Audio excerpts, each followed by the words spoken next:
Hey guys, welcome back to my channel. If you're new here, what's up? Don't forget to hit like and subscribe. So today we're going to be talking about allergies and enhancement. So some of you may come across a client one day and they're very allergic to acrylic or gel polish, one of the other. So I have a client that reached out to me and she's extremely allergic to basically everything. So I took on a little mission and I wanted to help her out as I'm a nail tech, I'm a teacher, so I found it very interesting to figure out what is she allergic to? Why is she having these reactions to everything? So we're gonna get into allergies and I'm gonna be doing some type of a science project experiment, if you may, with my client to figure out what she's allergic to so she can begin to get her nails again and won't have these reactions. So stick around, we're gonna be starting that right now.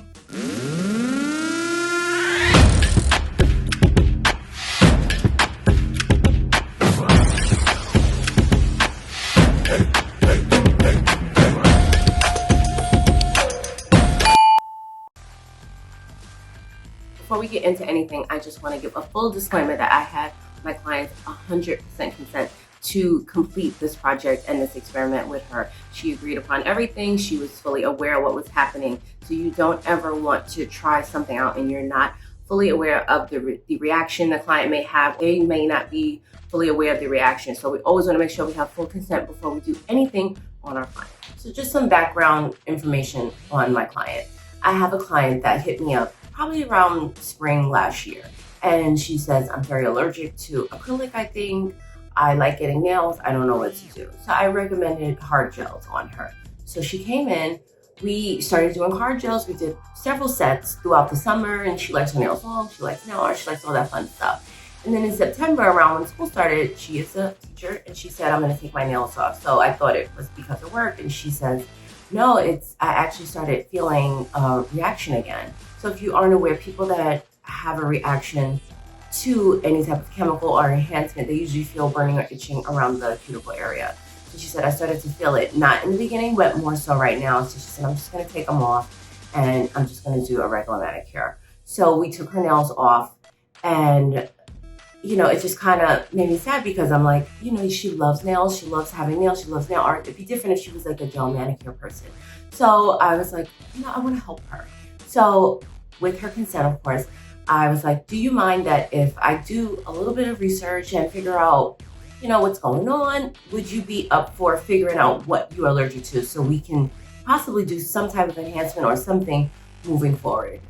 And she's like, of course. So she's, acrylic allergic to, hard gel. We're thinking gel polish. We don't know. So it's totally up in the air what she's allergic to. So I began on this mission to try to help her out. So let's begin with the problem. How do clients get allergic reactions? What are the different types of allergic reactions? So the first one we're going to talk about is contact dermatitis. Contact dermatitis is the most common skin disease as a nail technician that you will probably come across. So there are two different types of contact dermatitis. So we have irritant contact dermatitis and then allergic contact dermatitis. Irritant is when the skin is irritated by usually a substance. And then you have allergic contact, which is when someone will become allergic to an ingredient in a product. So this is where I'm thinking she kind of falls, but let's continue. The second one is repeated or prolonged contact. This is when you are providing a service like enhancements, gel, hard gel, wraps, anything like this. They will eventually give the client a reaction and you might not see anything for about 4 to 6 months. They might not notice any symptoms. So this is when doing your nails sometimes too much or for over a span of time period, you can actually become allergic to an enhancement or an ingredient within that enhancement. The third one is improper product consistency. So this is when, as a nail technician, you can possibly give your client an allergic reaction. When we're doing acrylic, if our beads are too wet and we're getting too much monomer around the surrounding skin, that can actually make your client have an allergic reaction or become allergic to monomer or whatever you're using by overexposure. So example would be like using your wet beads in acrylic, or if you're not letting your stuff set too much, maybe monomer can actually get trapped inside and then eventually will make its way down to the nail plate. So even though we're doing enhancements and let me try to paint you a picture. You ever picked up a bead and you saw that it still looked a little powdery? But you know, when you pick up a bead, it should all be wet. So if you pick up a bead and it's still a little powdery, let's say you put it on the client's nails, that actually is not going to start to cure because it didn't meet with the monomer. We just have powder, and then we have an actual chemical reaction happening around that bead. So if we put that bead onto the client, that's uncured, and it can actually make its way down to the client's nail plate, giving them allergic reaction. So it's improper consistency. That liquid to powder ratio was off when you place that bead onto the client's nail. The fourth one would be under-curing your UV gel. So again, I spoke about this in a different video, that it's super important that we're curing our gel, especially gel polish, hard gels especially, that we're curing them 100% the entire time, making sure that we're getting it from all angles. Because again, if it's under-cured, we're gonna have some chemical reactions happening within the middle of that nail, and it will make its way down to the nail plate, just like the acrylics, and again, could cause some type of allergic reaction for our clients. So in my research, I was trying to figure out what can cause an allergic reaction. What are some remedies that I can figure out to kind of help her? And then more importantly, am I doing anything wrong, or what products am I using that could cause her a reaction? So I began to do some research online, and I found that HEMA is an ingredient that's mainly found in a lot of enhancements that could cause an allergic reaction. Overexposure, as we've already talked about, doing the same enhancement over and over time, it's just overexposure to a chemical or product, and that can cause an allergic reaction. Undercuring the UV gels, as we said, and mainly, I don't know if you guys are familiar with MMA versus EMA. So MMA is metaacrylate, and then we have EMA, which is ethyl methacrylate.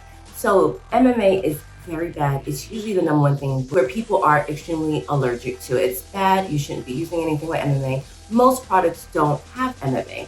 So these are some of the things in my research, the top things that I found that could be giving her an allergic reaction. So as I figured out what could be some highly allergic things that she could be breaking out from, I thought, okay, so what could I do? What could be some remedies? So one remedy that I've concluded could be odorless products. So odorless products, I say this because they are mainly used with more of a dry bead. As we work with odorless products, you see that it takes very little monomer. And again, going back to one of the main reasons that you could have an allergic reaction could be the overexposure and getting stuff on the surrounding skin, which I try to be very careful about. But again, we don't really know. And we're trying to execute all different types of situations to see what could be. So using odorless products is going to have more of a dry bead, which would give her less product on the skin, less chance for overexposure. So that was one thing that maybe we can try.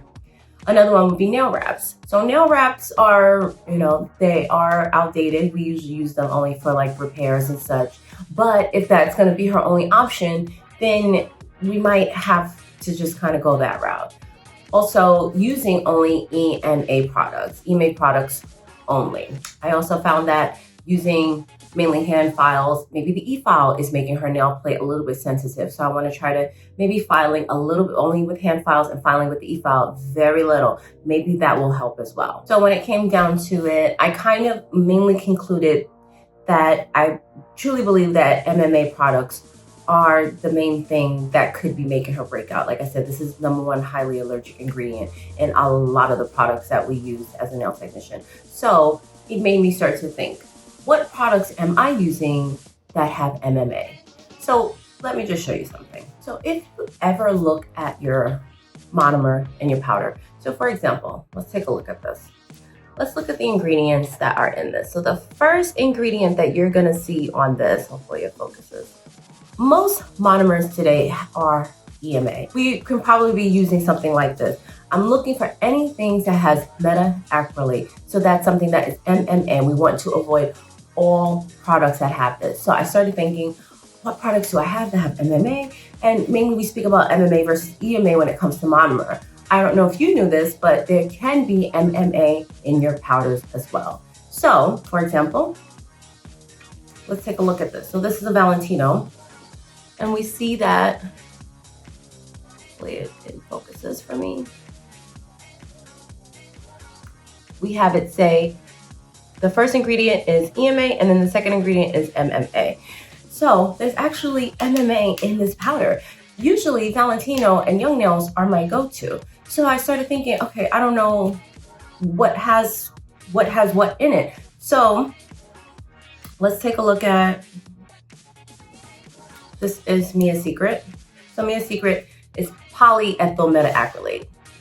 So I don't see metaacrylate. So what I began to do is figure out, okay, I need to know what's in all these products that I'm using. I need to know the ingredients. I can't, and actually I'm doing all this research at my house and not in the nail room. So I had to figure out, how can I figure out what's in these ingredients? So SDS, or formerly known as SDS Sheets, are safety data material sheets. So what they are is basically, if you are in a salon or a spa, there is usually a form, and there's for every chemical that is going to be used. And this is just not in our industry, this is across the board. So if you are working with chemicals, your employer, the boss, somewhere should be a big book with all the chemicals, SDS sheets. This SDS sheet shows you exactly what chemicals are in this product, how to properly store this product, how to handle it, what to do if it gets in your eyes or on your skin, how to dispose of it. It gives you all that breakdown for every single chemical, and every space should have something for every chemical they're going to be using, with their employees will be using. So I started to say, I need SDS sheets for stuff that I have. So if you aren't aware, you can Google SDS sheets, or you can simply reach out to a company and figure out can I have your SDS sheets? They will be more than happy to give it to you. So I went online. Actually, Young Nails actually has, if you Google Young Nails SDS sheets, it doesn't show up on their website, but it links you back to their website. And I saw the SDS sheets for all the Young Nail stuff. So I did notice that their clear gel, their precision tubes, do not have MMA, and their monomers do not have MMA. And I believe their powders do not have MMA. I found out with Mia's Secret is EMA, their monomer, and also their powders are EMA. So Mia's Secret, I wasn't able to find online, but again, I simply sent an email saying, hey, I'm a teacher, I'm looking for some SDS sheets for your acrylic powders and your monomer, and I also wanted to know about their prep and their bonder. So their prep and their bonder, I needed to know what was in this as well. I was home, so I didn't have the ingredients behind me. So I could not use my bonder. This does have MMA in it, Young Nails bonder, so I know I could not have used this. So once I gathered all that information from the SDS sheets, I figured, okay, now it's time to conduct this experiment. I know what I can use, I know what I can't use, so let's get started. So for my hypothesis, I've decided to do 6 different test experiments on my client. So every finger will be something different, and we're going to see what has an allergic reaction, what doesn't, and kind of execute it that way. So for one finger, I'm going to be doing an odorless acrylic application.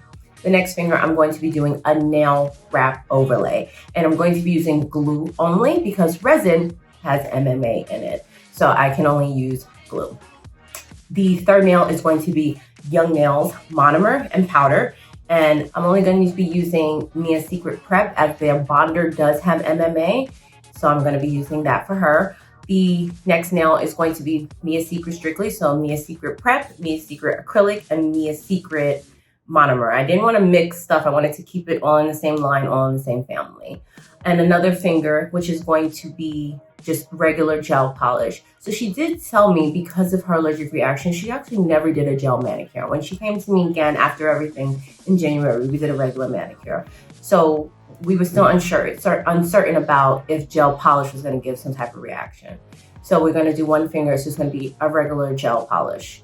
And then on the opposite hand, I wanted to try clear because I did see that there was some MMA in the color precision tube.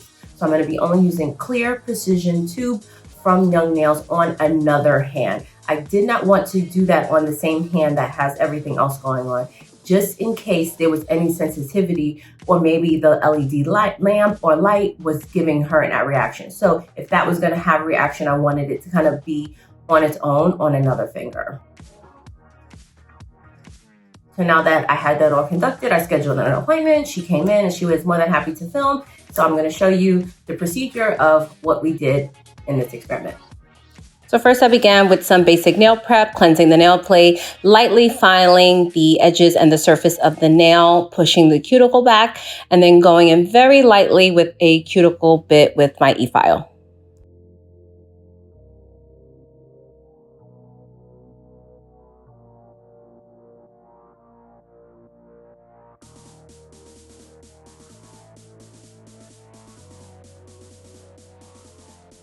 Once all that is done, we've established that we can use prep, however, no bonder. So I'm prepping every nail.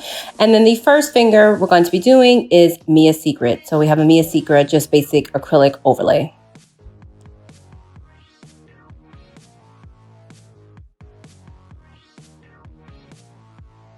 The next nail is going to be the Young Nails application. And I am cleaning my brush with acetone in between just to make sure nothing from the previous system is going to the next finger. Then I'm going to be moving on to the odorless for the middle finger.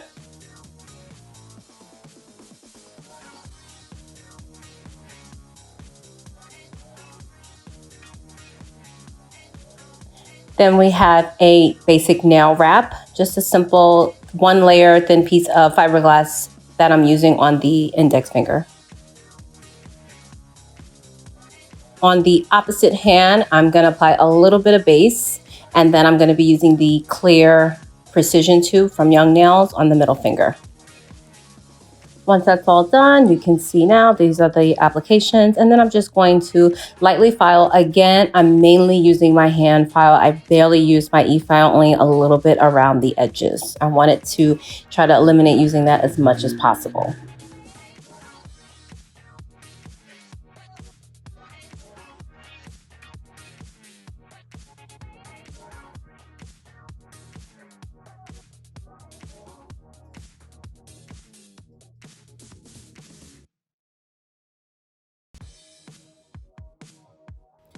Once all the filing's done, this index finger in the same hand with the gel application, I'm going to be doing the regular gel polish. On the other fingers, but that is regular polish. I just didn't want to have her walking around looking crazy. So we did a light cotton candy type of color of regular polish. This is what everything looks like at the end.